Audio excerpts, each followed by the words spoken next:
Good evening, everyone. Listen, my name is Yolanda Trotman, and welcome to the conversation. And I almost don't know where to start. We have so much that we have to cover tonight. And we're going to be really taking the show in a couple of different directions. The first thing that we're going to start with, of course, is Wonderful Wednesday. So thank you all for tuning in, whether you're tuning in live or whether or not you are tuning into the replay. And what we are going to be dealing with first are the wonderful things that our two guests are doing in the community and have been doing in the community for a very, very long period of time. Joining me tonight is Adrienne Threat of Hope Vibes Incorporated, and Charles Robinson of Community Hub. And then I have a special guest because we're going to pivot a little bit tonight because what I want to do is to really take a long, hard look and really have a conversation about what's been going on in Charlotte, especially in the last 24 hours, because there's so much that has happened in terms of not only what has been happening as far as protest, as far as us exercising our right to peaceful protest, but also in terms of what the reaction has been, what happened last night, and more importantly, what the reaction has been today. So I want to start with the positive energy first. Absolutely. So we're going to start with the positive energy first, and then we are going to have a serious conversation. This is one of those shows where I truly encourage you to tune in and to chime in because we can see your comments and we can respond to them. And hopefully this will be an opportunity for us to have a real talk conversation about what's going on. And more importantly, how we can put ourselves in a position to really start to build a movement and make some real change. So that being said, make sure if you have not done so already, make sure that you like, you follow, and subscribe at all things at the Convo Pod Show. And so if you have not already liked the Facebook page, make sure that you do that. If you have not already subscribed to us on the YouTube channel, make sure that you do that as well. And make sure that you continue to follow us. Now, the next show that is coming up, or the next series, is called The Indictment. And I'm going to talk about a little bit about that at the end of the show because it seems a little serendipitous that that's going to be the next series, given everything that is going on as far as here locally and, of course, on a national level. So let's talk about Wonderful Wednesdays. So my first guest, who I am incredibly excited about, has been a fixture in Charlotte for many, many years. And I was so excited to see a lot of the work that she and her husband have done in Charlotte and how they are getting the resources that they need to not just take an idea, but to take the idea to the next level. And what I think that's particularly compelling about their story is it comes from such a true place of understanding that there's a need in the community and a need that needs to be filled. And that was the whole point of this whole idea and concept of Wonderful Wednesdays, was to talk about the wonderful things that were happening while we were in the age of the pandemic. But what's wonderful about our guests is that it didn't just start then. It's the work, and the real work has been going on in the community for some time. So welcome to the show, Miss Adrienne Threat. Hey girl, hey. Hey. How are you this evening? I'm good. I'm tired, but I'm good, and I'm excited to be here to talk with you Well, about thank everything. you. Well, listen, let's have let's ask that question on a personal level. Like, how are you? How are you feeling? It really depends on the day. Today I feel tired. We've been in and out of interviews similar to this today, and meetings, and we've been going out on the streets multiple times throughout the week since the protest started. I might be going out tonight after this. Mm-hmm. And so it's just a complexity of emotions. I actually had to tell my husband this morning because he likes to watch the live videos at night before we go to bed and in the morning Mm-hmm. when we get up. And I told him this morning, I was like, I can't do this right now. And so just trying to manage it all, it's a difficult season with COVID, and then everything that's happening racially in our country. It's a lot to have to process, Mm-hmm. and we're just making it through it day by day. Well, and that you are. So let's start with who you are. Now, where are you from originally? I'm originally from Fayetteville, North Carolina, but I've been here in Charlotte since 2001. So I kind of claim. Can Is you that the hear my babies in the son? background? Yeah, I girl. was wondering. Let me That's close the okay. Don't door. yell at them. It's fine. We're good. So, You what hear brought the you sound to of Charlotte? fun. I came to Charlotte for college. I went to UNC Charlotte, Mm-hmm. came as a freshman in 2001 and graduated in 2006, and I stayed. And And so and had to what was start your from school. undergraduate degree in? I got my degree in English and secondary education. So I taught as a teacher and actually taught middle school for about 4 years, and then I quit. Mm-hmm. Decided that was not for me. Mm-hmm. But yeah, so Now, where did you teach? I taught at Monroe Middle School in Union County. And so, was teaching a calling for you, or was it? Tell us about that, because you like. Well, I'm not even gonna finish the question. Not a calling, but what? So I think there is aspects of me that's called to teaching, but just not in the regular classroom setting. And so I think I went into teaching because people thought that that's what I would be good at. And the things that I was most interested in, my parents were like, no, that's not going to make you any money. You need to go and do something that's more stable, something that is more um, you don't have to go to school forever for. So at one point I wanted to go into social work, and it was like mm-mm. Mm-hmm. and, and so then after that I was like looking into communications, and eventually I landed on I wanted to do counseling.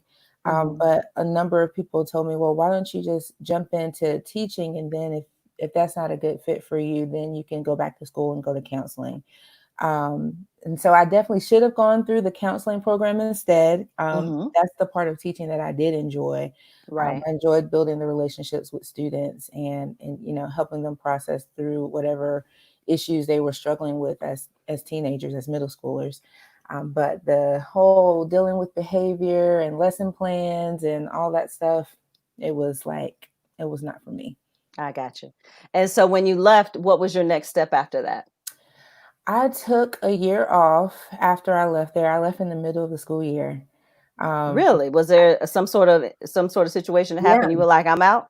yes. So it Okay. was like it was mid-year in December. We were at a year-round school, Mm-hmm. and that particular year, I was teaching an all boys class, and there were no male figures in that classroom, and very little support administratively. And so we had a lot of behavior issues in that class, and I was doing more addressing of behavior problems than I was actually being able to teach. And so one particular day, man, he is so loud.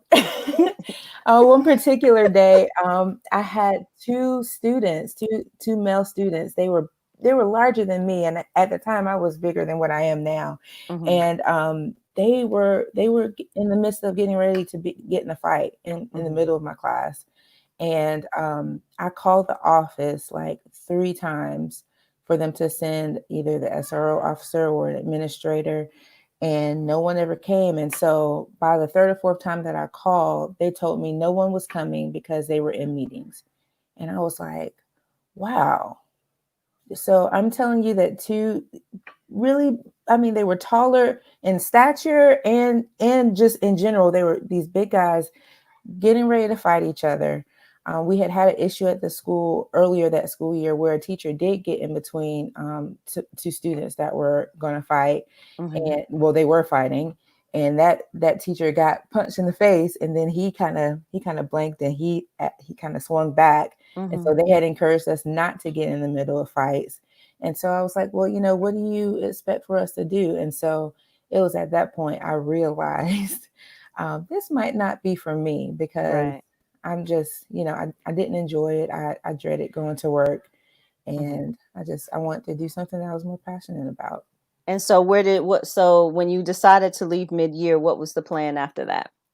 There was no plan initially. It was get my sanity back.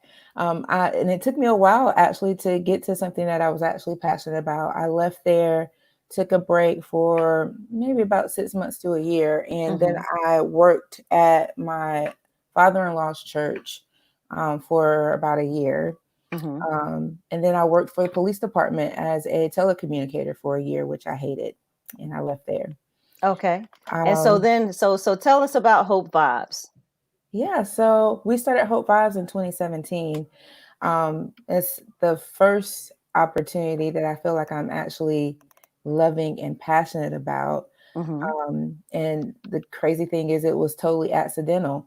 We started because in 2017, I came across a video of a young homeless woman sharing about dealing with her menstrual cycle while living on the streets. Mm-hmm. And she was sharing how she would have to get really creative during that time of the month to provide for herself in terms of hygiene products. And so she was making tampons out of trash, out of tank tops, out of socks, sometimes having to choose when she had money whether she would use that money to buy food or feminine hygiene products. Wow. And that came as a major shock to me. I just never thought of that aspect of homelessness. Mm-hmm. And so I sat there and watched the video like 3 times back to back in tears, and then I shared it on my Facebook page. Mm-hmm. Um, and the community response was like insane. Like, so many people were commenting and really wanting to be a part of a solution. And so they were offering to go out with me when I went out. And I was like, I never said I was going out. Like, Right. people were volunteering to, give me hygiene products. And I'm like, yo, what are y'all doing? I'm just, how it is when you see something on social media and you share you click the share button because you just want to bring awareness to an issue. Mm-hmm. But I didn't have any intentions of being a part of a solution at that time. And so there was like so much of a response that we ended up deciding to pick a day to go out. We started collecting items, and that following month we went out. We had the first time we had maybe 15 volunteers show up to help. Mm-hmm. Um, After that, each month, more and more groups were volunteering with us and bringing hygiene products by the truckload. And then people wanted to give us money to support it. And we Mm-hmm. were like, okay, maybe, at this point, we need to make it official since people are wanting to, give us financial resources. And so that's kind of how we got started. It was not planned. It was just a Now, desire wait a to minute, Adrienne. meet. You don't think God had you see that particular video at that particular Well, I time? mean, it wasn't planned on my end. Right. Yeah. I mean, it's crazy because when we look back, like, that was 3 years ago, but me and my husband on our first date, for him, he says that's the start of the nonprofit for him, even though it was not on our radar, Mm-hmm. because we were on our first date uptown Charlotte on Tryon, and it was after dinner, we were walking uptown, and he's thinking he's doing a great job and whatnot. And all of a sudden, I'm like in full blown tears. And he's like, oh my God, what did I do to this girl? Like, Mm-hmm. did my breast stink? What did I do? But we had actually passed by the entryway of one of the high rise buildings. And there was a man that was sleeping in the doorway of one of those buildings on Tryon Mm-hmm. on some cardboard. And I mean, I broke down in tears because I was just like, I wish I could do something to help this person. Mm-hmm. And so, for him, that was the start of like a seed for Hope Vibes. We weren't, doing any organized efforts. We would help people when we could, buy people a meal when we could, but nothing like organized, like, okay, we're going to set up volunteer opportunities and all that stuff. So So where'd the name come from? it's interesting. People ask that question all the time, and I don't have a concrete answer. I do remember that when we first started collecting items, we had a group of people, friends of ours, that they kind of became our leadership team because they were helping us pack hygiene packs before our serve day. Mm-hmm. And we were having a meeting just thinking about, our plans for that first serve day. And we were just a fun group of people, and so we were making up some song about hope, giving hope, because we wanted to do more than just give hygiene, but we wanted to give people hope. Mm-hmm. And somewhere in the midst of all of that fun, Hope Vibes came out of it, and that's just what it was. And we were Wow. like, oh, I like that, like that has a ring to it. But yeah. So and so for those of you who are just joining us, I'm here with Adrienne Threat, and we're talking about her story and how Hope Vibes, where that she and her husband founded, is doing some wonderful things here in Charlotte. So Want to go a little bit forward because the excellent news here recently is that you all received I believe $50,000 Mhm, grant from the United Way to expand the vision. So mhm, first, tell us what the vision was, or what the vision is, mhm. and where were you when you first got the news? So early on in Hope Vibes, my husband had a dream in the middle of the night about this mobile laundry and shower vehicle. Mm-hmm. And we were like, we had never heard of anything like that before. He literally like woke up at like 3 o'clock in the morning with this dream and Googled it. And the closest thing he could find to it was a shower bus that was in Australia. and Mm, and so we had that idea. This was like early on in the organization, but we didn't feel like it was time for us to move on that, because mm-hmm. we really just wanted to build a consistency in the community and build relationships with the people that we serve. And so last year we actually purchased the vehicle to start that project. And so that's what the grant was for from United Way and Mm-hmm. Foundations for the Carolina. They gave us $50,000 to complete our vehicle and to get it up and running. And so it's really cool. It's going to have two full restrooms that has a shower, sink, and toilet, mirror all of the hygiene necessities a person would need. And then at Mm. the back of the truck is a laundry room where there'll be 4 sets of washers and dryers. Wow. And then there's onboard water, propane, everything we need to be fully mobile. Like so we could plug up to like a building if like a church wanted to let us use like their water or their power. But Mm-hmm. if we were going to a tent camp community where something like that wasn't available, we could be fully functional, independent of a standing building.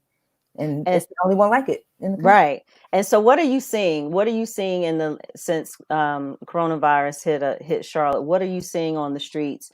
And oh, wait a minute, you didn't answer my other question. Where were when you found out that you all had won the grant or were awarded the grant? Oh my gosh, my husband scared the mess out of me. So I was actually in our restroom doing my makeup, Mm-hmm. and I was on the phone with my mom, Mm-hmm. and my husband started screaming from downstairs, and he ran upstairs, and I was like, what's wrong? Like I thought somebody had died or something. Mm-hmm. And he told us that we had gotten the award. And so that was pretty exciting. And I mean, I had a feeling that we would get something, but it was shocking. It was So so does the vehicle have are you calling it something? It's the Hope Tank. Okay, I love Mhm. it. And so when is it scheduled to be completed and operational? Yeah, the beginning of July. We're aiming for July 4th. Outstanding. So you a couple weeks actually. Yeah. Now, other as far as the hygiene and all that, that the Hope Tank will allow you to do, Mhm. what is it that you're still able to do on a daily basis, and how can we help? Mhm. Can you hear me? So Okay. we often go out to the different tent camp communities, and other areas where we know that some of our homeless neighbors congregate, and we focus primarily on hygiene products because we saw that that was a major gap. There's a lot of groups that give food out, provide clothes, but there weren't groups that were focusing primarily on hygiene, Mm-hmm. and so we kind of target that area. That's what we started with, but we're also looking into other things. And I don't know if you knew about it, but when COVID happened, we designed solar powered sinks Get for out. the No, I homeless didn't know community. that. Girl, you better say that again a little bit Yeah. louder. Say that again. So you may have heard of there's these foot pump sinks that were purchased in Atlanta by a nonprofit called Love Beyond Walls. Mm-hmm. They serve the homeless, and when COVID began, one of the major things that people said you need to do is you need to wash your hands regularly. Where Mm-hmm. our neighbors that live on the street don't have that access readily available. And so when I found out about those sinks, we tried to find them online, but they were sold out across the country. Like we Mm-hmm. couldn't get them overseas, anything like that. And so my husband was like, "Well, we'll build our own." And I was like, "We'll do what?" And so we actually ended up engineering our own solar panel sink. So they're not powered by a foot pedal. It's Mm. actually a solar powered panel that's connected to it. And it has a touchless faucet. Mm-hmm. so that a person can use the touchless soap dispenser and a touchless faucet to wash their hands. And we place it in the tent camp communities so that people can wash their hands. Now, how many of those have you all been able to construct? So we've got 2 completed already, and so far we've recently received funding to complete another 8. Mm-hmm. So we're in the building process for the other 8 now. Now, are you in partnership with an organization that can help build those, or are you looking for Mhm. one? No, we're building them ourselves. Okay, So so we I'm have gonna a connect you when we get off of this because she was my first guest for Wonderful Wednesdays. Demi Clark of She Built This Yeah, City. she built the city. That she would jump all over this I would and love can that. knock them out real quick. So I'm gonna connect y'all because I Okay. definitely think that's something that she would jump on. And I'll send this over there to her. Now, how can we help? Well, I think, well, let me, before we go there, because I don't want to get too far ahead, because I think we do also need to be very honest so that people know what's happening now. Like, Mhm, what are you seeing now? Because there's been discussion of, the mhm, parks and recs tearing down, if you will, or mhm, destroying tent camps, and people are still being left in the lurch. Obviously, we know evictions have mhm, started, or at least that process has started. That moratorium is not here anymore. So, mhm, what are you seeing? What are you seeing when you're out there in your own interactions, and what do we need to know? mhm. It's hard. I've never seen so many tent communities in Charlotte as I have since COVID started.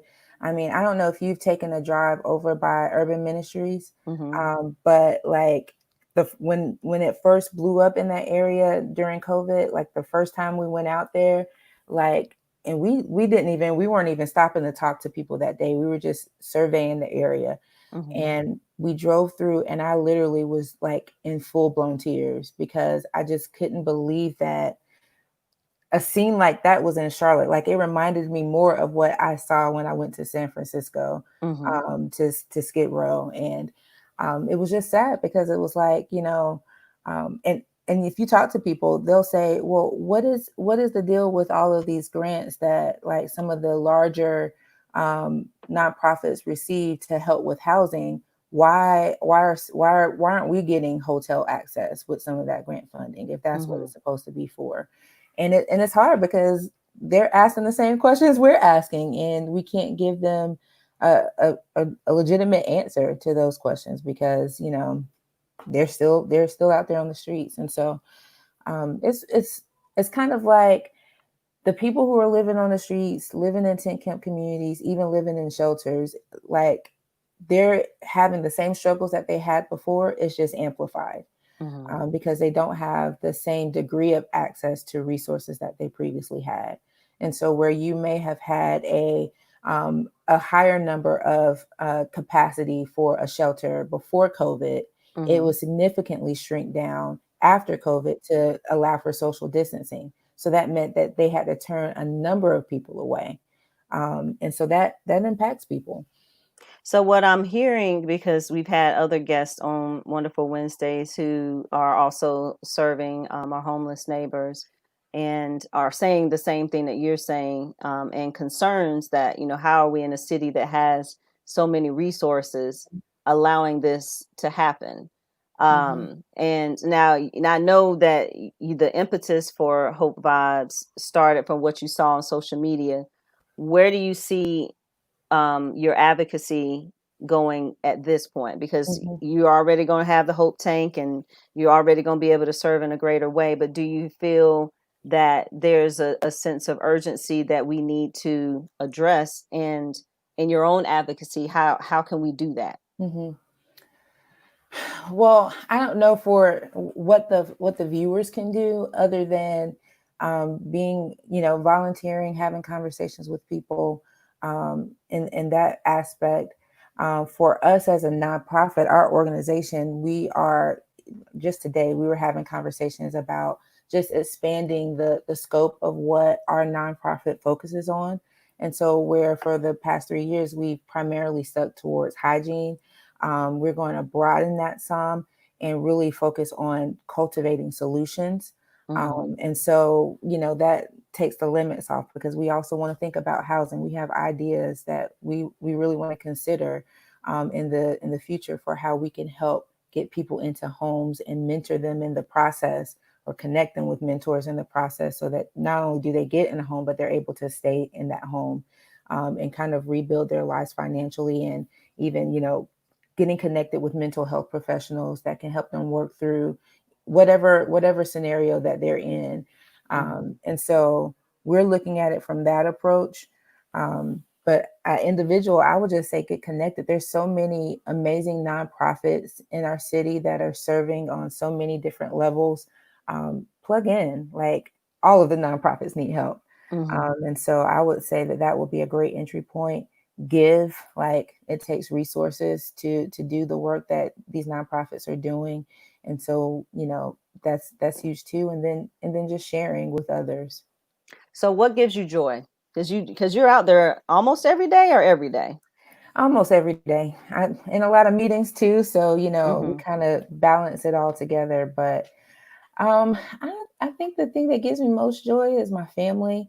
We do this together. And so, my husband, he does some side work with doing like networking and data cabling on the side, just to always make sure that we don't go homeless in the process of serving. And so, but at the same time, we do this work together. My son is heavily involved in the work that we do as well, and he's 8. Mm-hmm. And I love that we get a chance to do this together. And I think just the fact that I get a chance to help people. I used to, like, literally be just so upset that I would feel like there was nothing I could do Mm-hmm. when I would see a homeless person. Most people feel that way. And so now it really brings me joy when I meet a woman at the women's shelter, and she tells me that she needs diapers because she doesn't have any diapers for her child, her infant child. Mm-hmm. And whereas before I might not would have been able to go and just buy a box of diapers, but now Mm-hmm. I have a budget through my nonprofit that, even though, it's not the hugest thing in the world, I can say, you know what, okay, give me your phone number. Mm-hmm. I don't have any diapers here with me now, but I can go to the store tomorrow and I can bring it back to you.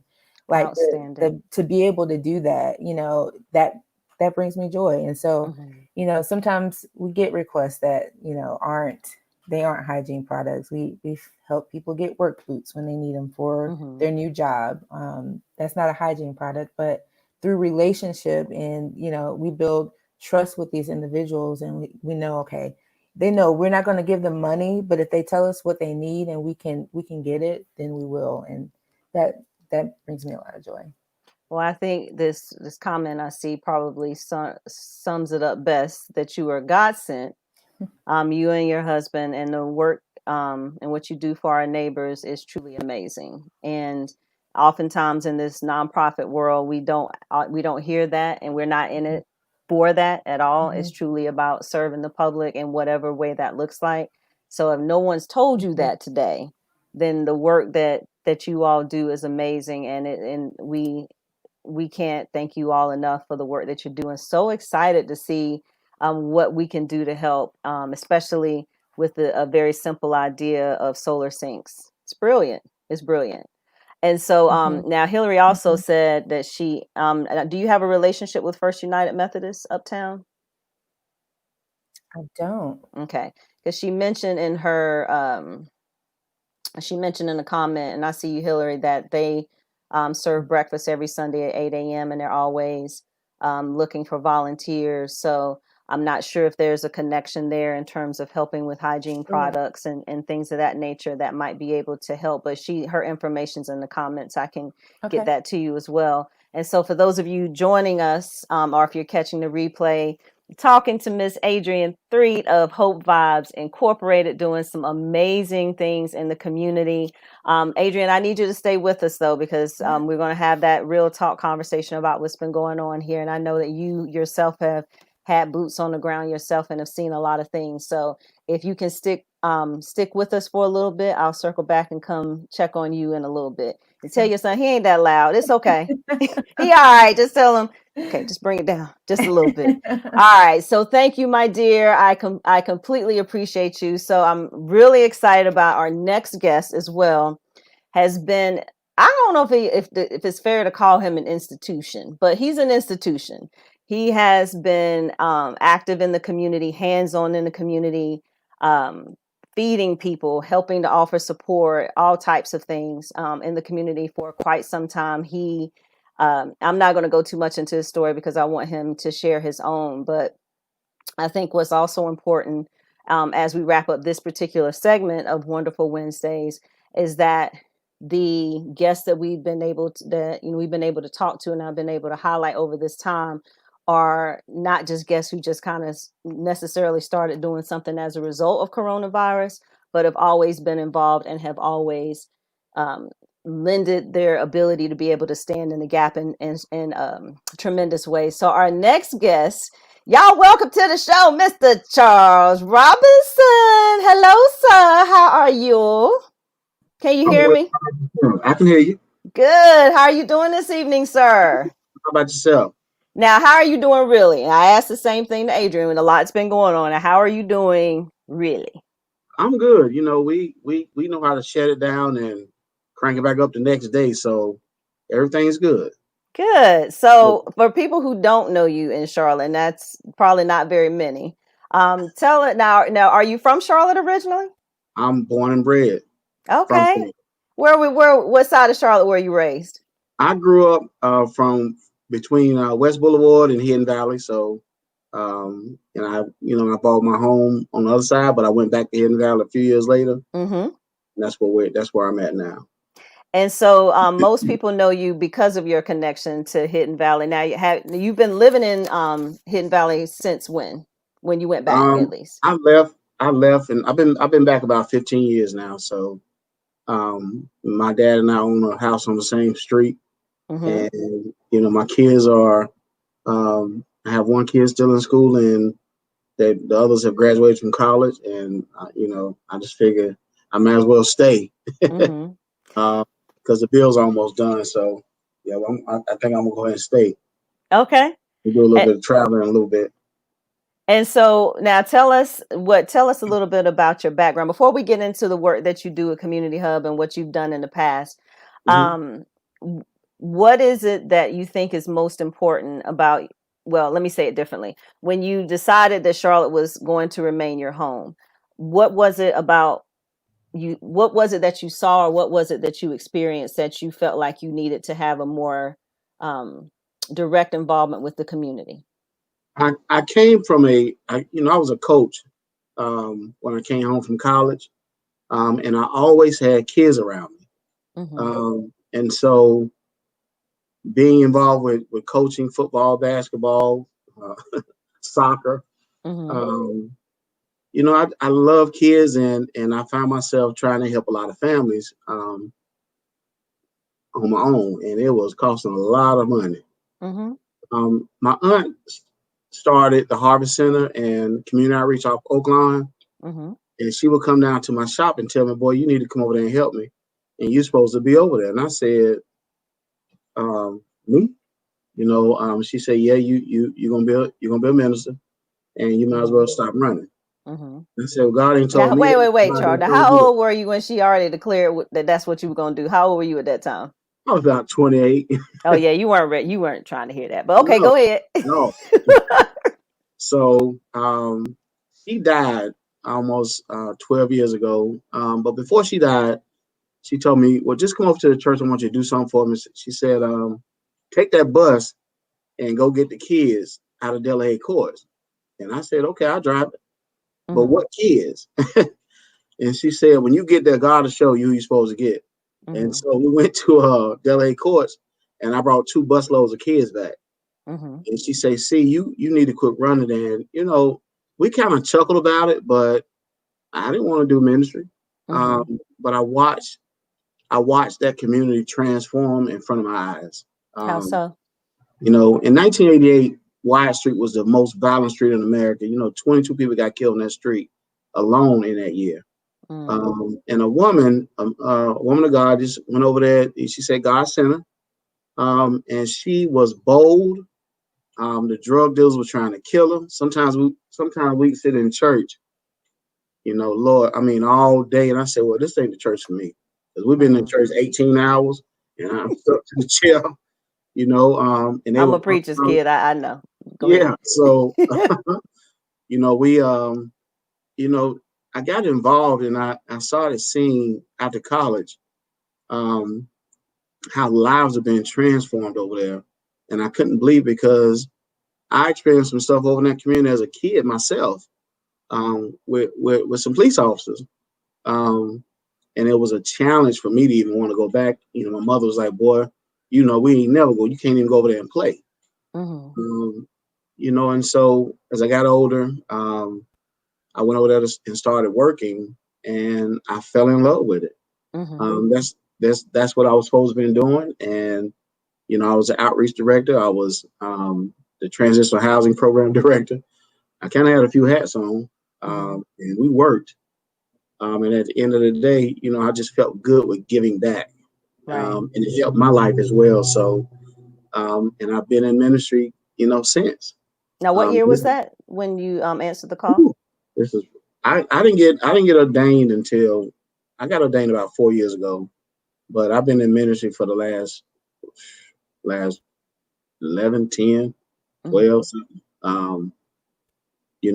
And full time for the last 9 years. But I Mm-hmm. love it. It's just second nature now. The relationships are wonderful. The lessons are great, and I'm watching. I've been blessed. My kids are coming out of college back to back, and that's a beautiful thing to see my young Black men and women coming out of college and have professional degrees. Because I was one semester away from finishing myself.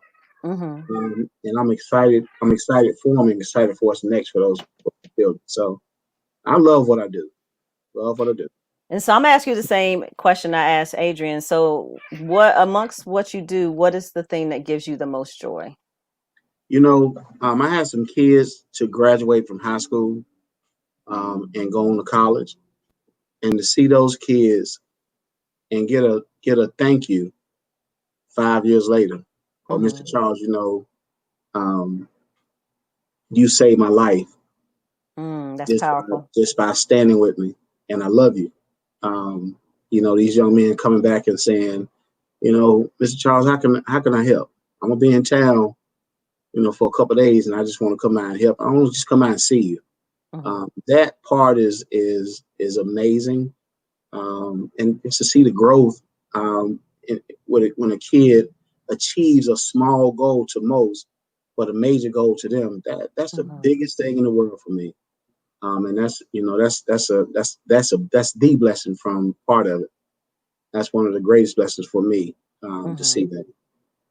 Yeah. And so, the work that you do on a daily basis that people may not know, tell us about it.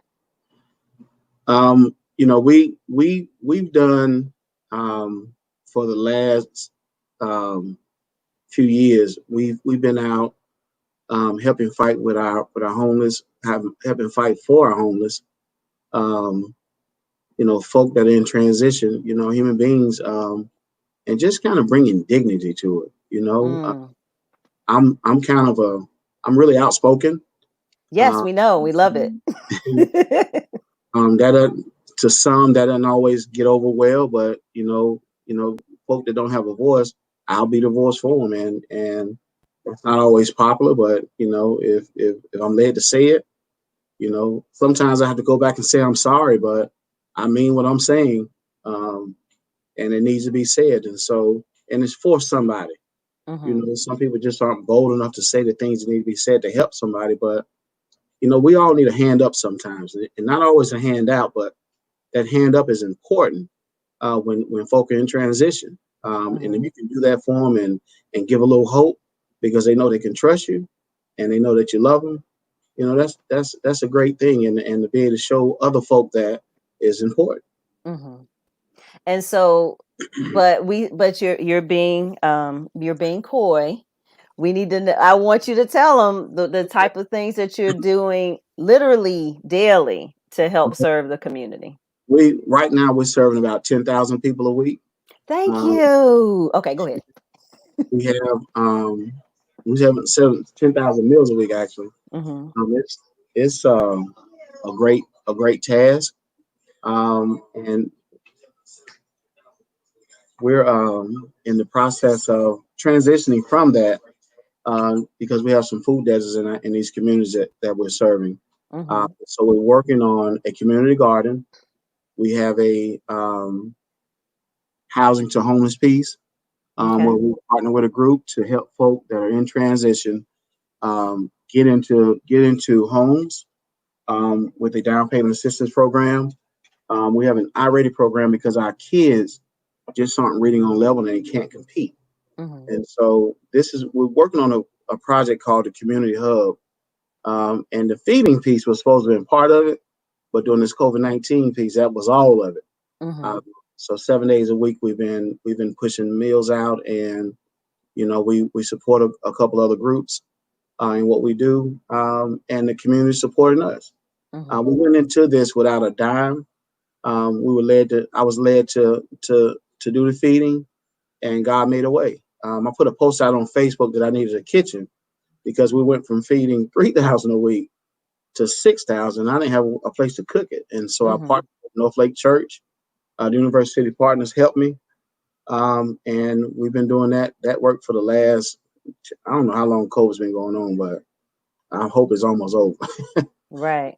But it's been a great work, and we kind of transitioning out of it to get back into the hub business. And we're still going to continue to support in that manner, but not just on such a large scale. And obviously a big part of that is, with what everybody has had to deal with since coronavirus started. Now, you said you're wanting to transition back into what Community Hub is all about. Now, you're the executive director of Yes. Community Hub. So was that your brainchild, or was it an offset of something that you were already working on? No, we started working on the community hub actually in December. Um, Of last year? December last year was Okay. when we kind of got together and put everything on paper to see what it looks like, and started reaching out, sharing what we were going to do. The pastor at the church I'm at, we talked about a few things, and I said, well, what is it that you'd like to see, and how can I help? And she talked about a few things, and after the conversation, we had the community garden going. We had the house being transformed into the initial piece of the community hub, and it's soon to be completed so we can get open. Mm-hmm. This COVID-19 has slowed down the rebuild, but we're close to getting to the place where we're going to open up, and it's going to be a great resource center for the Hidden Valley Hub, Mm-hmm. Hidden Valley Corridor. We're right in the corner where the human trafficking piece is supposedly the greatest in Charlotte. We see children from outreach programs that are walking past, um, folk that are ladies of the night, Mm-hmm. men of the night, and it's right in front of these babies. And I said, wow, we got to do something to fix this and give them a safe place. And let's try to transform some lives by offering a few resources that'll help them. And so we'll do some assessments. There's a workforce development piece that's in it, and we partner with the Urban Ministry and Charlotte Works, and so that's coming because people need to get ready to go back to work. The only way folk can make it in Charlotte is to be able to have a livable wage, and so I'm gonna knock on some doors and ask some of these companies that are coming to Charlotte to give me an opportunity with a few spaces so Mm-hmm. that we can have that, so we can be a part of that transition, a part of that change. And so that's what we is right now. Um, we got a lot of work to do, and we're gearing up for it. The great thing is one of the groups looked at the house, and the house is too small for the vision, and Mm-hmm. so the group that talked to us, and this is how God works. Um, they came and looked at the house and said, we're going to help you with it, but it's not big enough. And so we're going to build you a building, and we're going to fundraise so you can go in that building debt free. And Look I at don't want you to God. consider, look at God, right? Because again, we haven't gotten the monies from groups, but we've had the support of the city, Mm-hmm. all of the city. We've had groups donating food. We've had groups donating um, um, personal hygiene products. We've had groups donating clothes, shoes, socks. A group called me and said we're going to donate 25,000 pair of socks this year. um, and that allows us to help our partners. So Mm-hmm. we don't always have to touch everything, but it allows us to support our partners that are like Block Love and other groups Mm-hmm. that want to go downtown and feed and clothe, and we don't do what they're doing, but we just assist where we can. Right.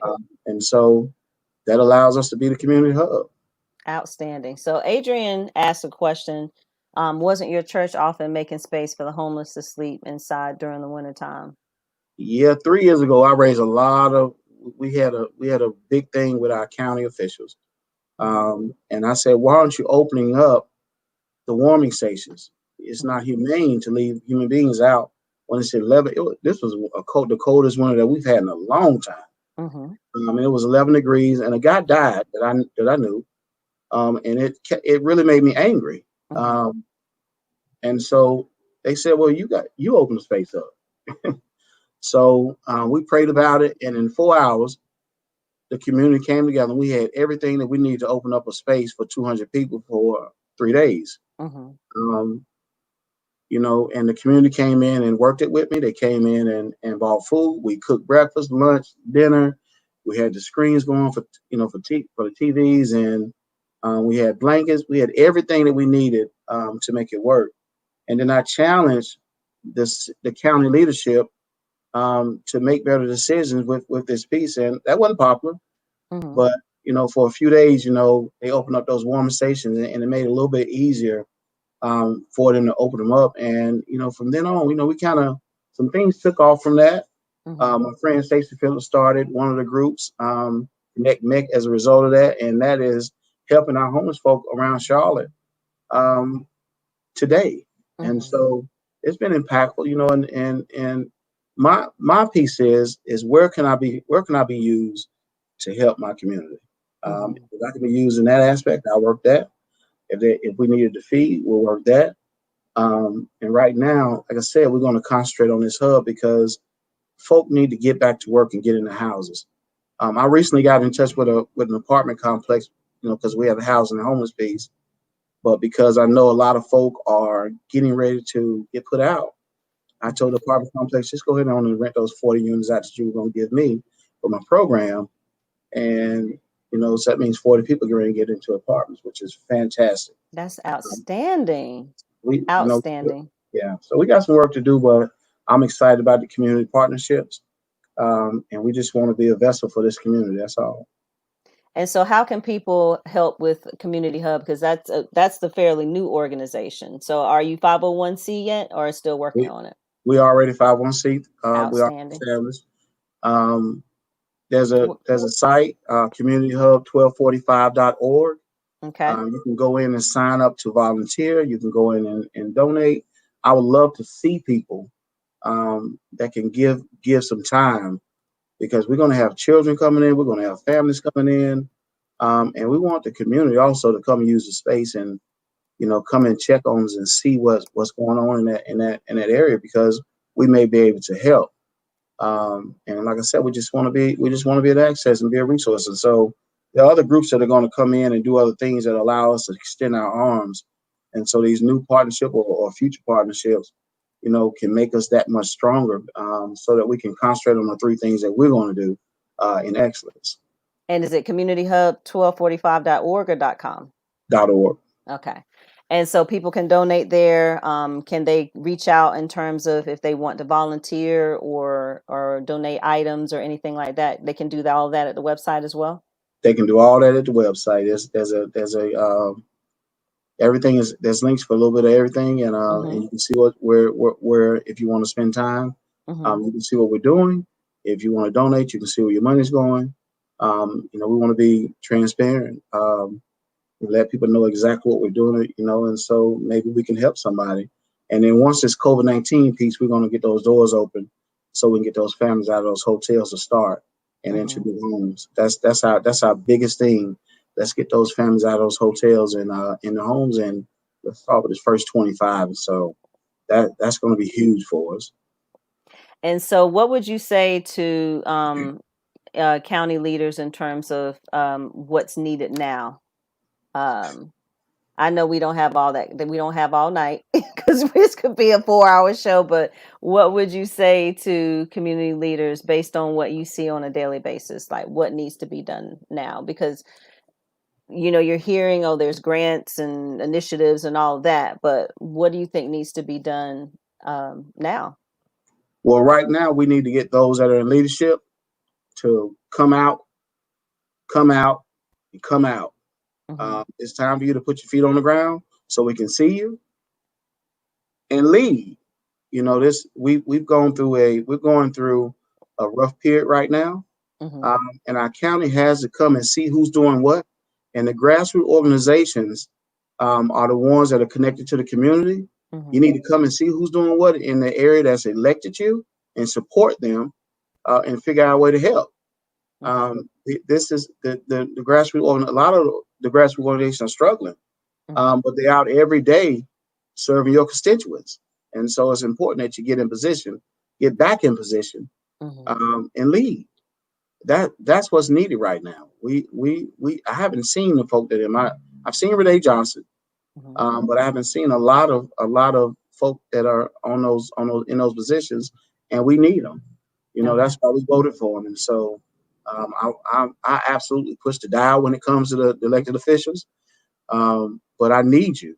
Mm-hmm. I need you. I need you because you're in position and you can help. I need you to come and see about us, especially those that are over in that Hidden Valley corridor. I need to see you. Mm-hmm. That's important. Absolutely. And I couldn't say it any more plain than that type of leadership is necessary, not just in this time of crisis, but beyond that. So Community Hub 1245 is the .org rather is the website where people can donate, sign up, all of that. Yes. And so I think, Charles, that's a perfect transition to where we're going to close out and just kind of talk a little bit about what's been going on in our city lately. So our next guest, and I'm going to go ahead and bring him in because, oh, he can't see. Okay, now we're good. So our next guest, if you're not following him on social media, you probably should be following him on social media. Can you hear me? Yeah, I can hear you. Can you hear Okay. me? So Can you hear Ray, me? yes, I can, loud and clear. So Ray has been um I don't know if courageous is the best word, but it's the word that immediately comes to mind in terms of speaking truth to power. And from the perspective of being a member of the clergy, recently ran for county commission. You We will lost. see him again. Oh no, we'll see you again. Because remember what I told you that night? I said there's a bigger picture for you, and I think that's becoming apparent in terms of your leadership since then. And sometimes you can do that without the restrictions that public office Burden. actually, yeah, well, I wasn't gonna say that, been there, done that, but pretty much without the burdens of what it means to be an elected official. That That's courageous right. leadership can often be done without having to have the title there. That's So right. that being said, what I want to spend a little bit of time on, and I really encourage those of you that are watching to chime in, because I want to, and we want to hear perspectives of people who have been directly affected by what's been going on in the past several days and nights, as well as where we are and how we can go forward. And so, of course, with both of you all and with Charles, what I thought was particularly fascinating is that in watching all of you all social media, all of you all have been involved, either directly on the ground as far as showing us what's been going on with protest, or of course being vocal, as it were, and needed during this time in terms of what's happened. So there's three things I want to cover, and I think we need to talk about politics on a local level, obviously, not in a broad range, but very specifically in terms of as it relates to what's been going on with protests, and particularly what's happened within the last 24 hours.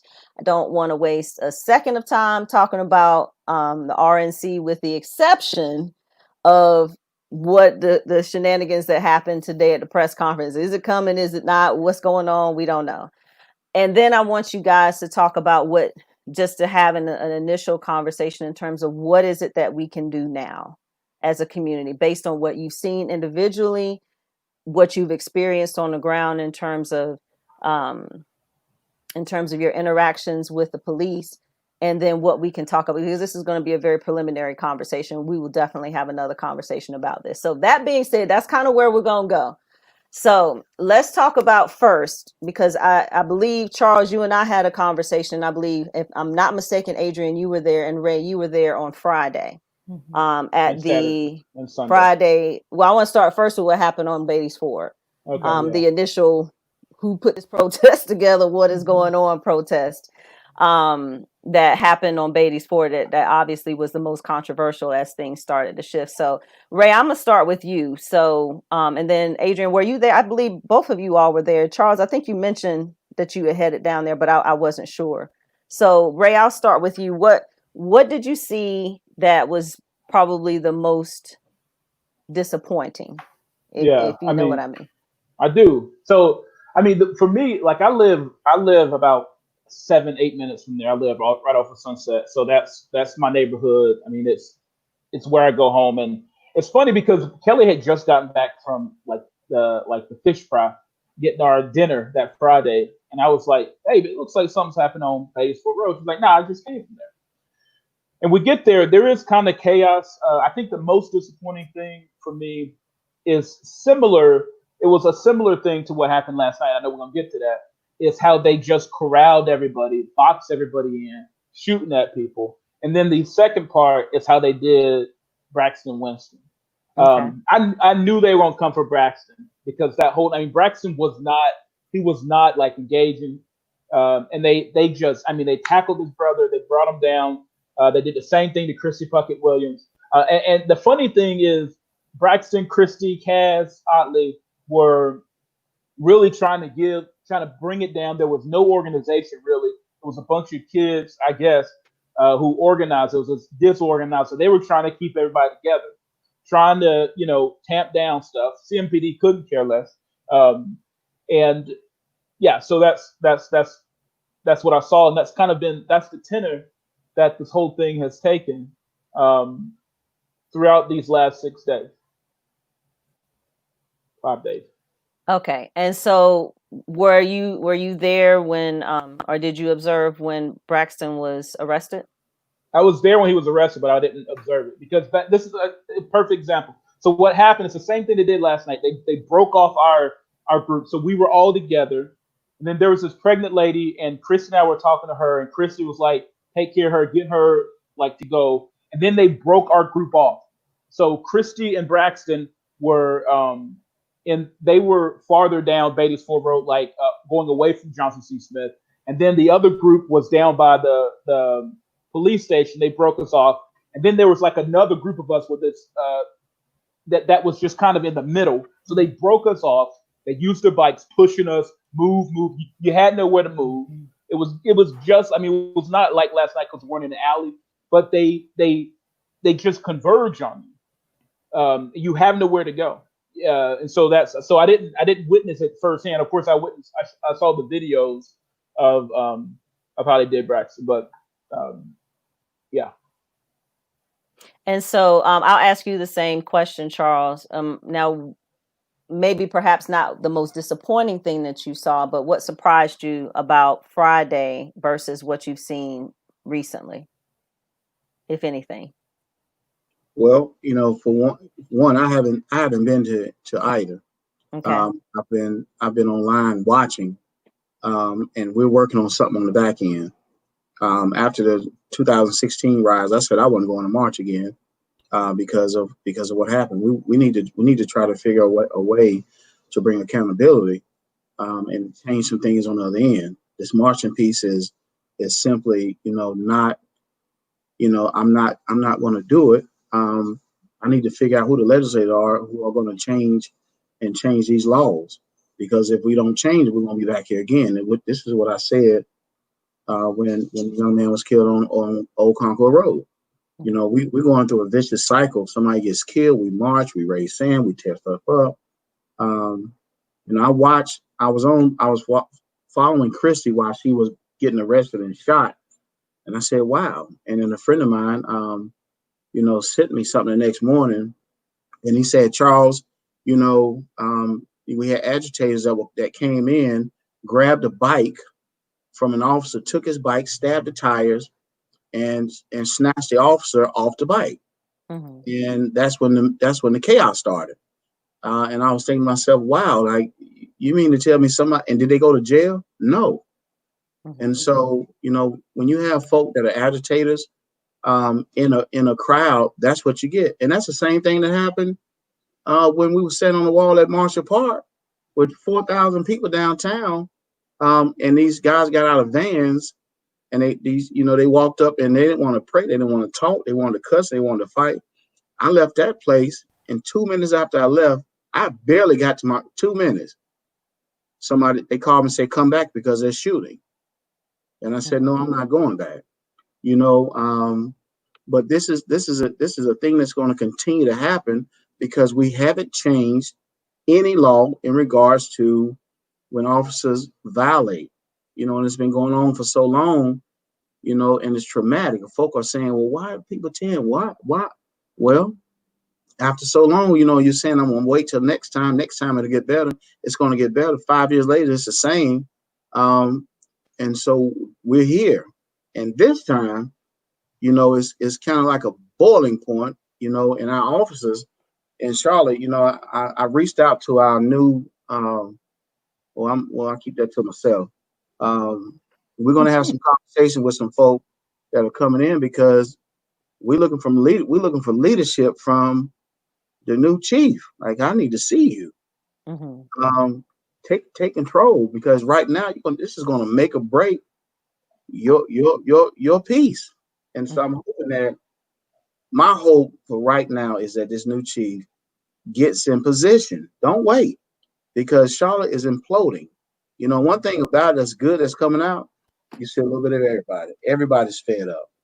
And so this thing with the police officers, assaulting folk, the police officers shooting folk with those rubber bullets and dropping those canisters after they box people in. And I don't know whether it's on purpose to just get to get people to not come back, or whether it's under misguidance. But whatever the case may be, you can't keep violating folk while they're trying to protest, because it's their right.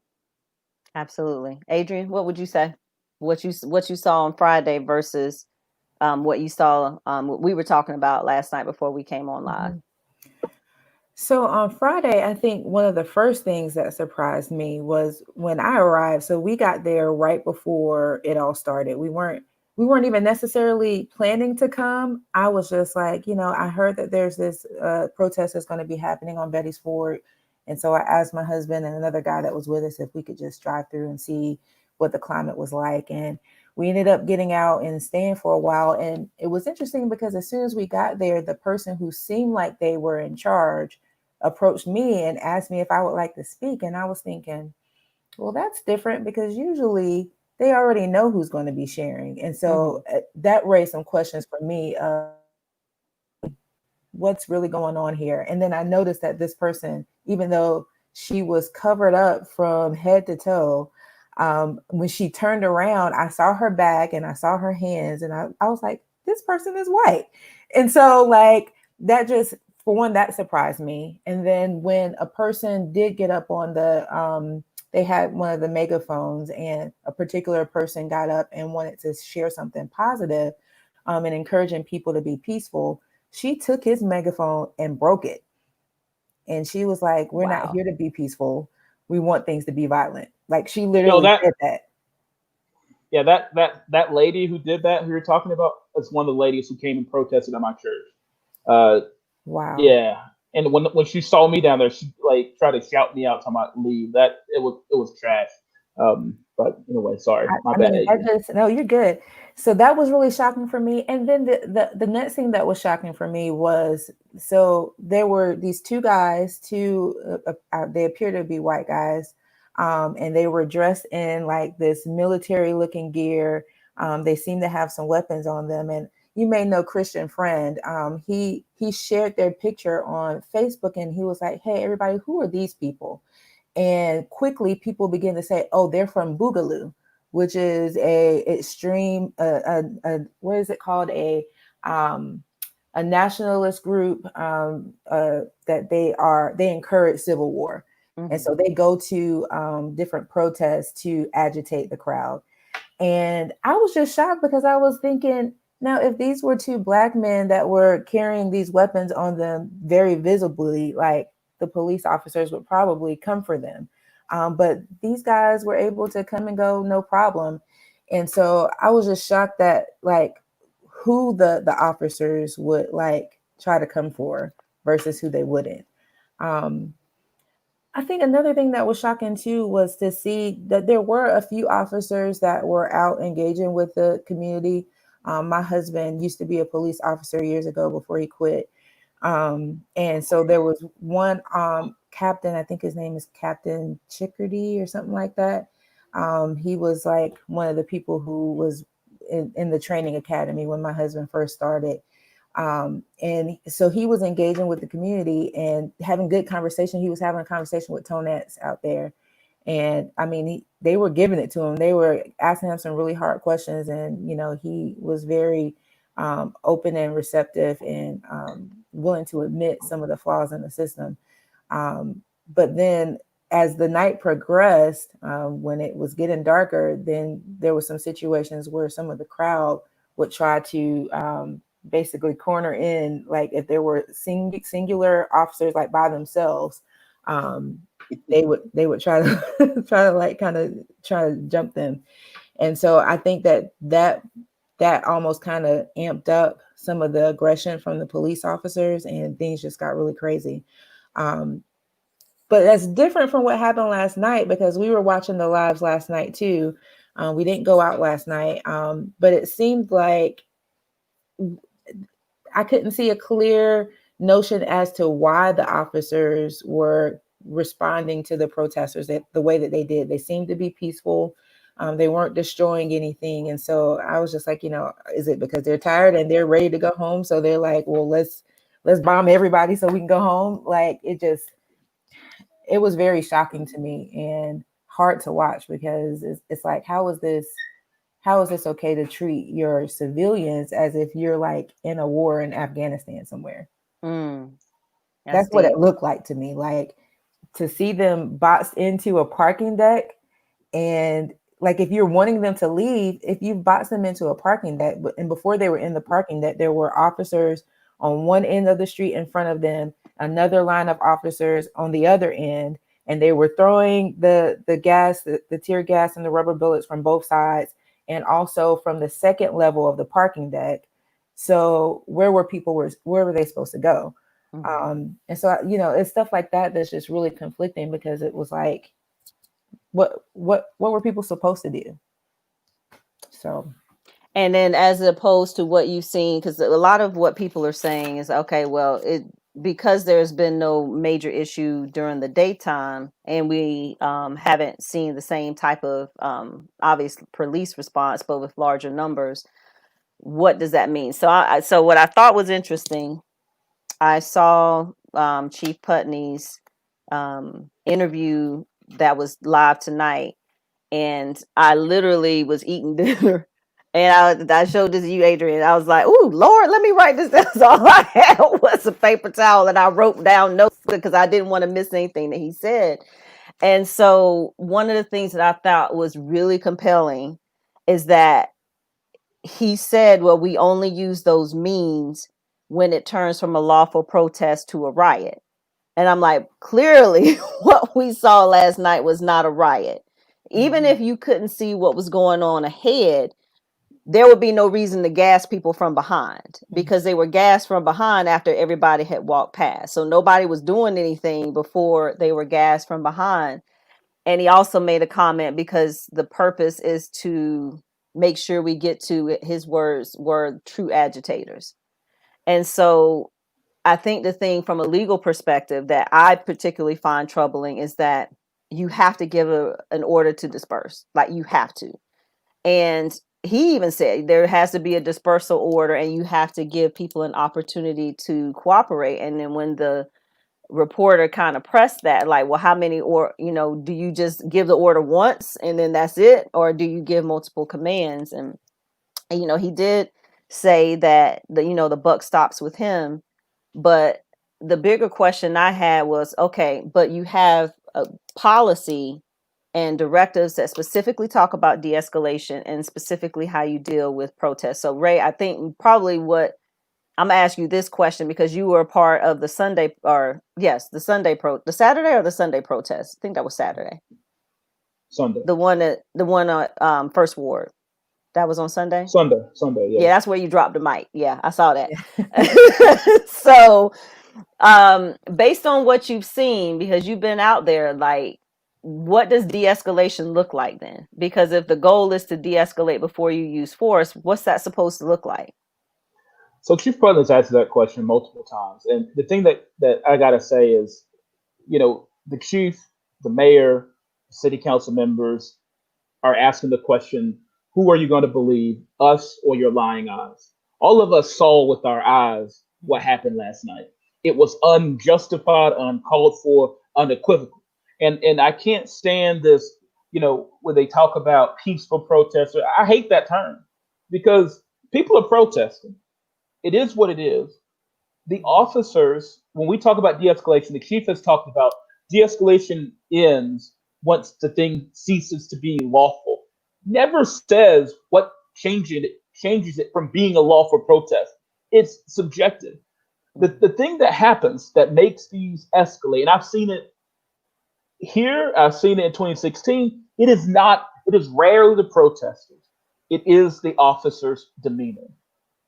So when they start, what happens during the day is, and I don't know why they're like this either. They're not all up on you in the day. Mm-hmm. They pull back. They're not doing all the things. And so they go with this outside agitator narrative, which again, I believe it's not wise because it delegitimizes people's actual anger and the visceral reaction. You don't have to be from out of town to be fed up with what's going on. You don't have to be some outsider. It's crazy to be fed up and full of rage and to want to mess something up. And instead of the police, the mayor, the city council members constantly saying to protesters, don't be violent, they need to keep that same energy. They don't, right? Mm-hmm. The chief is there to advocate for his officers, whatever he does. I mean, he holds them accountable, but he's going to have their back. City council and mayor need to have the back of the citizens, but they do the exact same thing that the police chief does. They always parrot whatever he said. They defer to him. They give them the benefit of the doubt. They talk about how the police officers are human, forgetting that protesters are too. Protesters with a constitutional right to do what they're doing. The state doesn't get to tell us that we can protest how, when, where, why. If they tell us how, when, where, why, it ain't a protest, it's a damn parade. You know what I mean? Like, sorry. It's like, what do you mean? Like, that's not the point at all. Mm-hmm. And so what happens is CMPD does what CMPD does, and then they blame the protesters. And there's always another video, too, that's going to show a different angle. That's Chief Putnam's favorite line. Wait till you see all the evidence. And we never see all the evidence. They always talk about waiting. They don't ever show us anything. Like, that's why I'm so tired of hearing the mayor and all of them talk about the same thing of an investigation. What you investigating? What? How long? Why you got to call the FBI? How long did it take you, Yolanda, to read that little proposal they got? Well, now that you mention it, so since the narrative repeatedly during the press conference is that we need to review the policy. And we've called in the SBI for an investigation. And once we review the policy, we'll determine what changes need to be made. We don't know how long that review is going to take, who's in charge. We don't know all that. They're just going to review the policy. Now, I'm going to preface this by saying I don't know if what I pulled today to do my own research is the full policy, but I know it's in the directive. So to be clear, if you're watching, CMPD has particular directives, and they are designed to be able to address how things are supposed to happen procedurally. Anybody can look them up. Go to cmpd.org, Google in their little search box, CMPD directives. They come up, it's like 600 some odd pages. You can find whatever chapter. Here's what I thought was interesting. So I had to dig a little bit to find it. So there's a whole directive on the response to resistance. It's a page. And here's the paragraph about how you deal with nonviolent passive protest. Is 2-3 sentences. And then this is about de-escalation. And and I always look for words like will versus shall. So de-escalation is a shall terminology. They say very clearly where time, distance, communication, blah, blah, blah, safety of the officers and the public, officers shall attempt to de-escalate.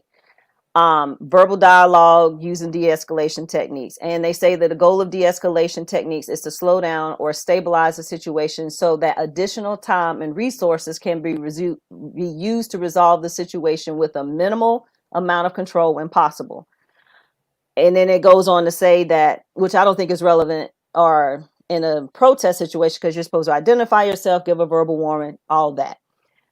The next thing is about OC spray, which is oleresin capsicum. Yeah, that. How about it? OC spray, pepper spray, that. But it says it has to be used when an officer is confronted with defensive resistance, and the use is a reasonably necessary step in control methods to effect the arrest, blah, blah, blah.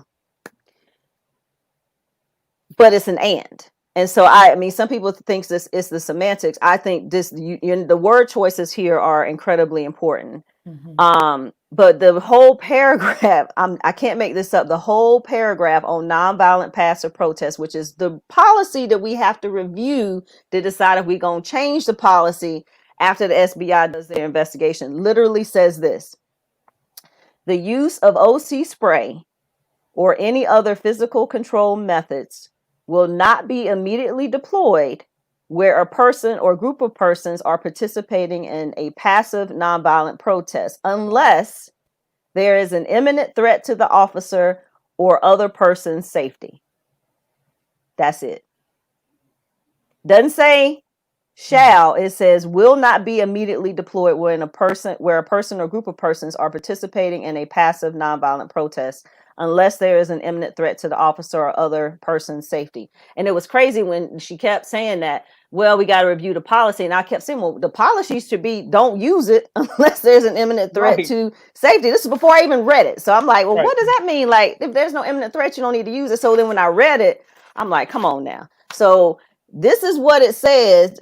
This is what else is there to review?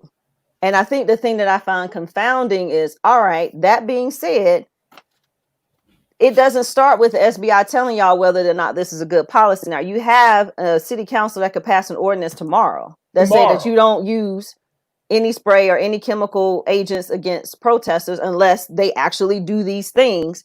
And if you do so, then it's punishable by whatever, class 2 misdemeanor, whatever. They could do that tomorrow. Right, but they won't. Because they won't. They're feckless. And they're scared for some reason of CMPD, and it drives me crazy. They're not going to do anything. They're going to have that little meeting they had, and they're going to have it on Friday, and they're going to think we forgot about it because that's what they do. They're not going to do it because we're not going to make them do it because they're scared of, for whatever reason, CMPD and Fraternal Order of Police, because they keep coming for Braxton. They don't want them to come for them. They ain't going to do nothing. My bad, Charles. I said what I said though. Yeah, it's all right. I was listening to something earlier, and one of our reps thinks that it should be banned. And I listened, McFadden responded, he doesn't necessarily agree with it either. But he understands, and he's not going to go against the police officers. Folk are rioting and protesting because there's no accountability. Mm-hmm. And so if you don't change those policies, you're going to be right back here again saying, hey, what can we do different? You know what you can do different. Stop asking. Right. What are you ready to do right now? And so you're not ready to do anything, to change anything, because you're comfortable. But you want to appease those that are saying, hey, it needs to stop. And so if we don't, this is what I've been saying for a long time. If nothing changes, then nothing changes. If you got the same players around the dais, nothing's ever going to change. And that's been the issue here in Charlotte. We have a community that is being, we love our officers, and nobody's against the officers, but we're against those officers that break the law. We can't be a lawless society where certain folk can break the law and other folk have to stand by it, and live by it and are held accountable by it. But another group has loopholes so they can bust your head or spray you with this gas, or shoot rubber bullets at you and high five each other because they're hitting people in the neck with rubber bullets.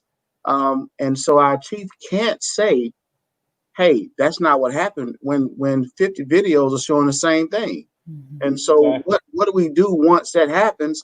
And if we do nothing, again, we'll be back here shortly. It's just a matter of time before. It's not about charging at officers and making it hard for officers to do their job. That's not it. But when you find people that get pleasure out of bringing harm and that are violating people's rights, and they're not held accountable, we have to change that. And so a lot of that, we know Putney has his hands tied. How do you have a police chief in your city when a fraternal that can't fire an officer that's breaking the law, and the fraternal order police can say, hey, you can't fire him? No, we got to change that. We have to change the way we do business with our police officers. If not, we'll be back here again, talking about it shortly, and we'll try to comfort the next family that loses a loved one to a murder. It's going to happen again. I mean, along those lines, I'm sorry, Adrienne, go ahead. No, you go ahead. No, you go ahead. I was just gonna say I was watching one of the citizens video last night, and as he was recording before they ended up in the it was happening at the same time as the parking deck situation. That's right. So it was a separate group, and this guy was recording, and there was a homeless woman who was clearly having some mental health issues. And so she was getting in the line of where the officers were, and the citizen was trying to move her out the way and saying, no, you stay with me. You don't know what's going on right now. And she was just, asking some questions. And so the police officers came for her, and the camera guy, he was saying, no, she's not all there. Like, she's not in this. Don't bother her. And he told him multiple times, it was like a couple of officers. He told them multiple times, she's not all there in the mind. She's not in this. She's not a part of the protest. She appears to be homeless. And they still, they threw her to the ground. And it was like, he's sitting here telling you, she's not, mentally all there. And she's not posing a threat to you as an officer. She wasn't coming at them. She was just talking. She was talking out, just randomness. And yet they threw her to the ground. And, it appeared to be arresting her. And so it's like, okay, well, you talk about imminent threat, what qualifies as a threat at that point? Because multiple times you see over and over, there were direct aggression shown towards individual citizens where there wasn't really a threat. My second night out on Saturday, I think it was Saturday, yeah, in front of the LEC, shortly after we had got there, it was at night. They bum rushed a young girl over in the bushes, and we didn't know what was going on. And so one of the guys that was with us, he heard them say that they thought she had a knife. Well, they got her to the ground, and I mean, it wasn't just 3 or 4 officers, it was a whole bunch of them. They pounced her. She didn't have a knife on her. And so it's out of all these people, what even gave you an indication that she had a knife? And yet you got other people that are walking around with huge guns, white people. Why didn't those individuals get attacked in that way? I mean, to be clear, nobody should have been attacked. That's right. The thing. They shouldn't be out here attacking people, right? Right. And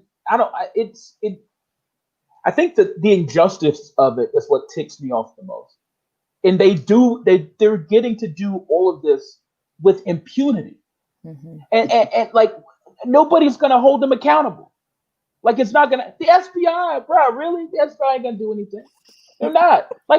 Do they think we're dumb? I really think they think we're dumb, and they think we're children. They can placate us like we do our kids. All right, give them a little something, something. But we're not dumb. They need to do their job. And everybody out here, I said this earlier about the mayor and the city council members, I think they need to do their job. And then somebody come in like, well, the mayor is responsible. The problem is we keep giving Mayor Lyles a pass. And we keep giving city council people a pass because we personally like them. I personally like the mayor. I love her. I think she's a wonderful person. But I have been greatly disappointed in her leadership, not only during this crisis, but during COVID. They are so quick to just give the responsibility away. They're quick to talk when it involves certain people and certain things. But when it's us, it's like they don't have to do anything. When it's black,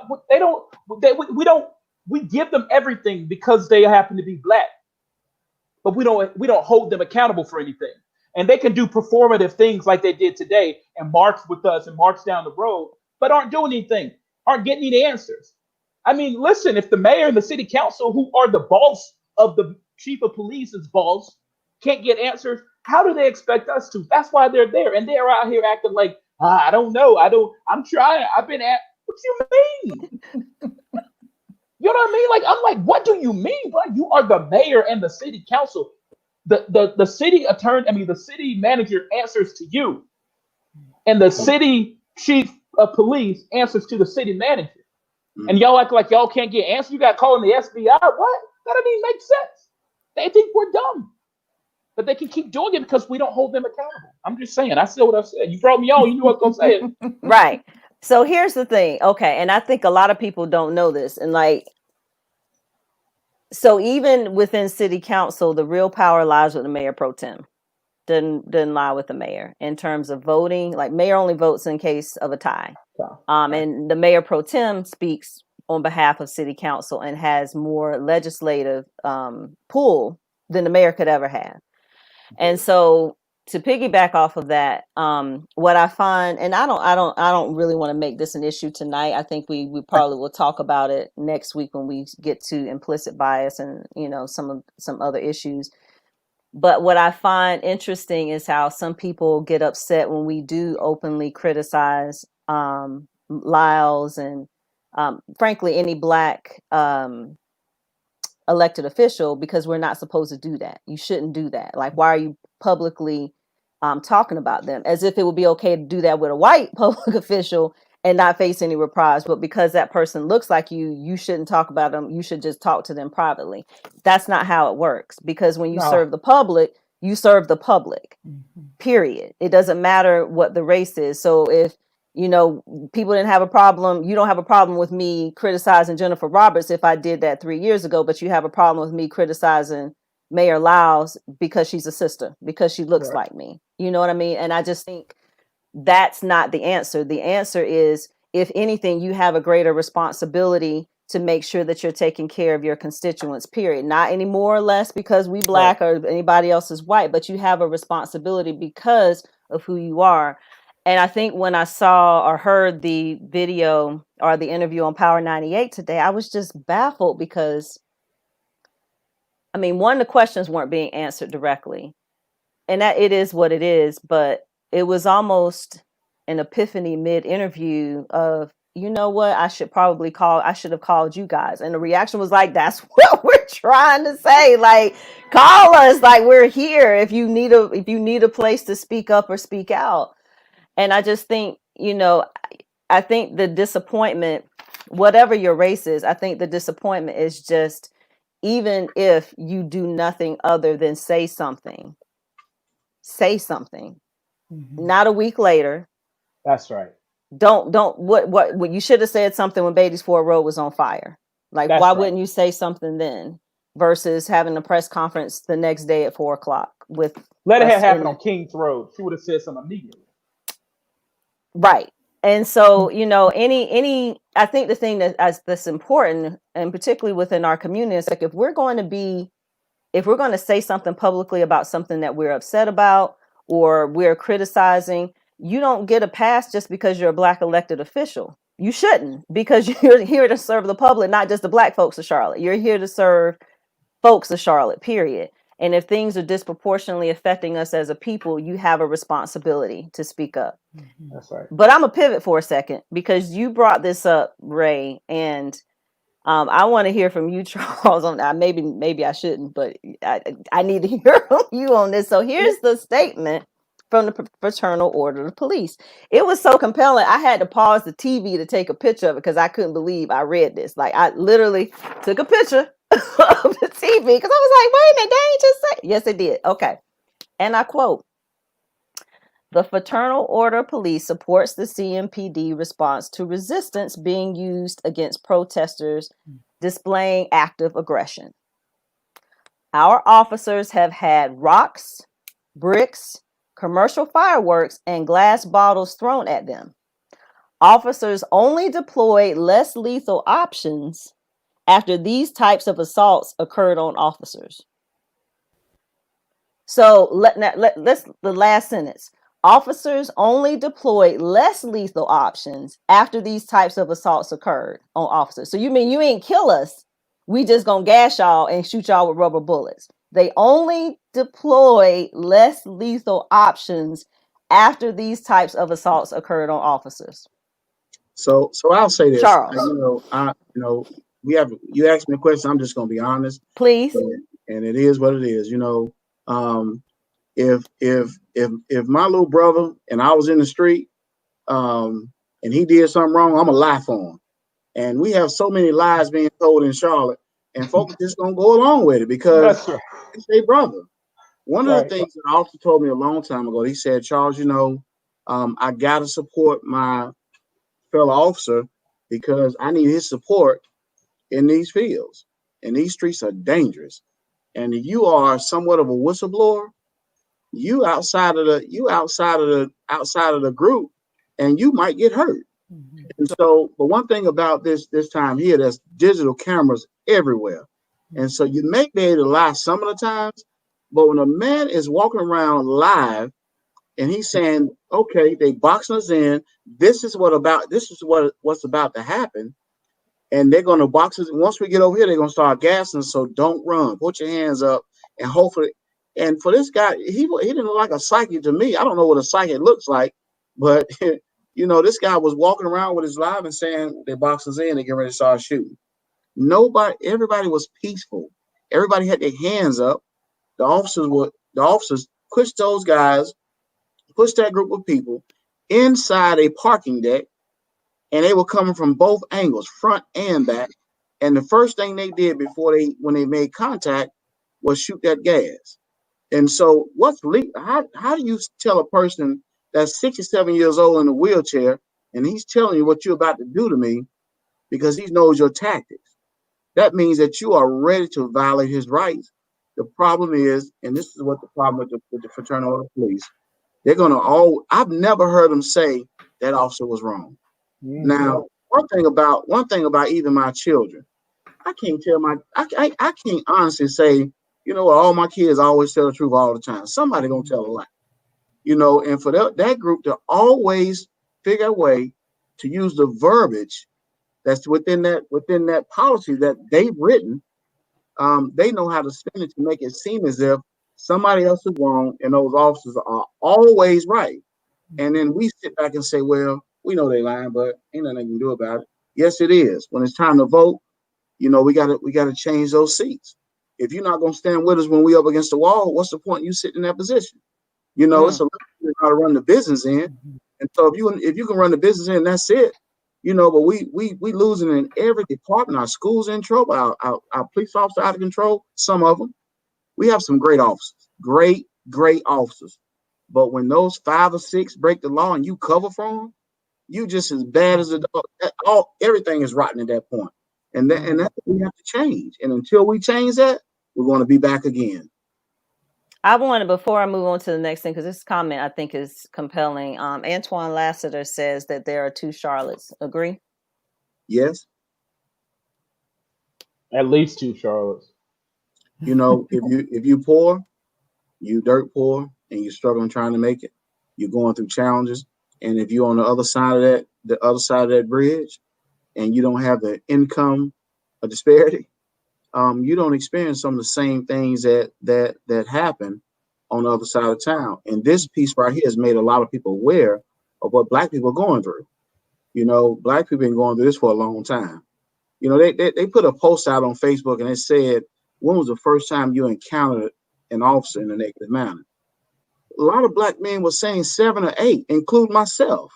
How do you have a negative encounter with an officer at 7 years old, or 11 years old, 15 years old? This is me personally. You know, that were negative. And you know, one of the reasons I stand behind one of our officers, McFadden, is because when I was 12, he found the officer that violated us and helped him get fired. You know, and so we know it's real. We've seen it, and as a result, we are here, 2020, still walking and saying no justice, no peace. I refuse to say that again. Well, what we're gonna do is we're gonna call downtown, and those black officials, we got to call them out, and everybody not just the black ones, because the white ones ain't saying anything either. That's right. The whole nobody's saying anything. And so if nobody's gonna stand up with us, then all of them got to go unless they show they're gonna perform in this area. You can't keep sitting back and allow a group of leaders. You're in a position of leadership, and you can make a difference. You can change it. It's not going to be popular, but you can change what's going on that's going to affect your citizens. But you have to step on a few toes. And when you step on a few toes, you might lose a little bit of that funding or a little bit of that opportunity that you had because you did it. And that's what's happening. Everybody wants to play politically correct. And as a result, we're marching and the community is marching and nothing has changed.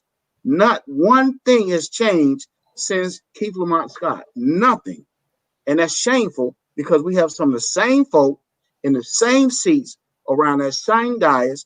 And here we are trying to figure out why they're shooting rubber bullets at everybody, you know, and high-fiving each other because they shooting people in the back or in their legs or in the front. You know, that's distasteful. And we got to change that. I think there is at least 2 Charlottes.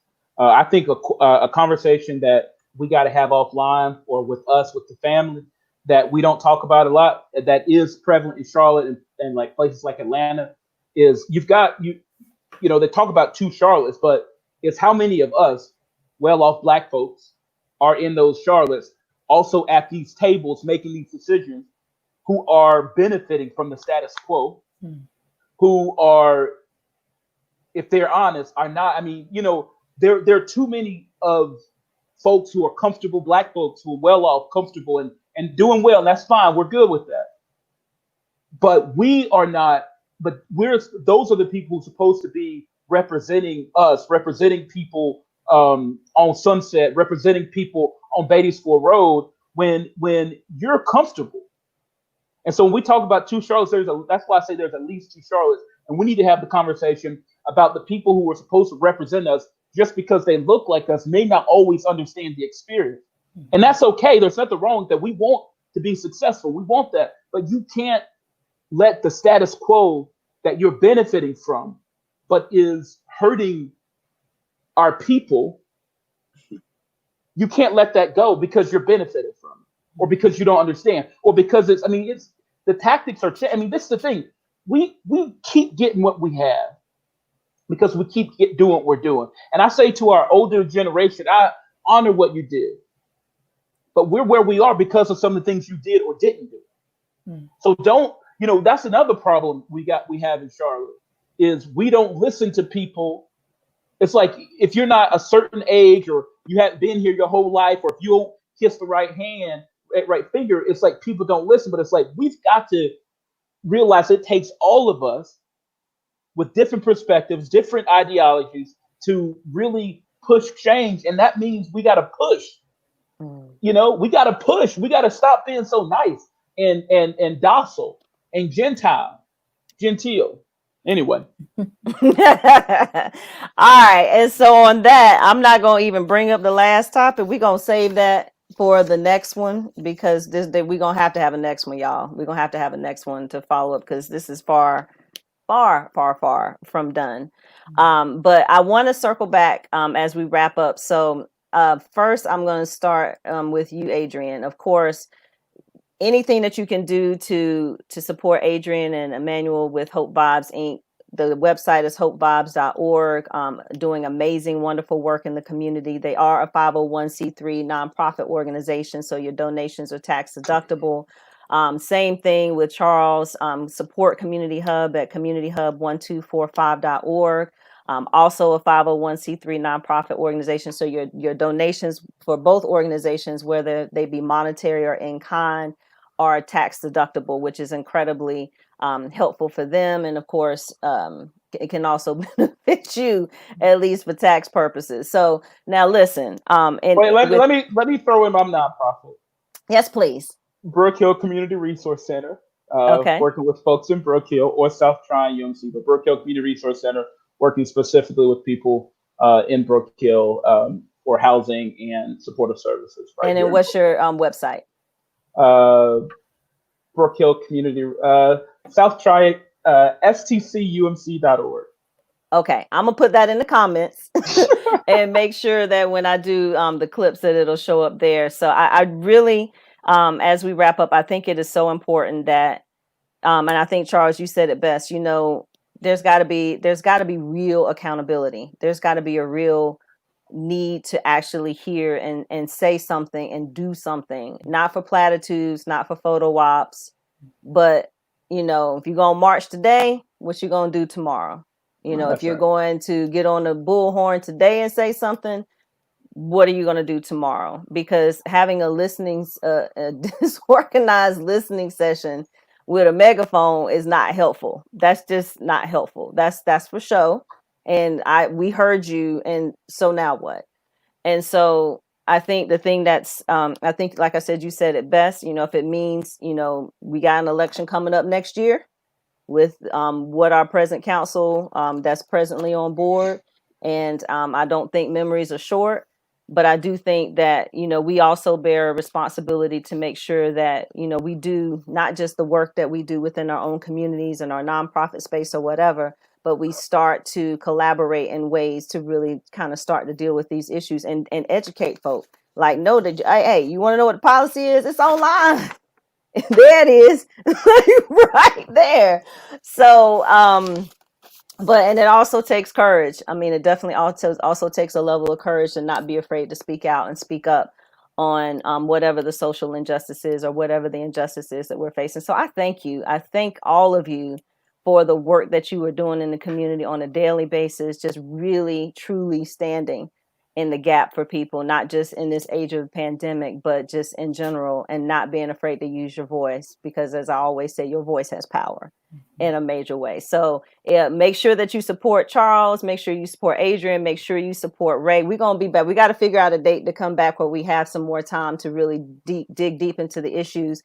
The next series is called The Indictment, which starts next week. We're going to be talking about the justice system. Our first guest, we're going to be talking about, again, what we're talking about currently. And we're going to talk about implicit bias, which is an interesting, when you know how that kind of really works.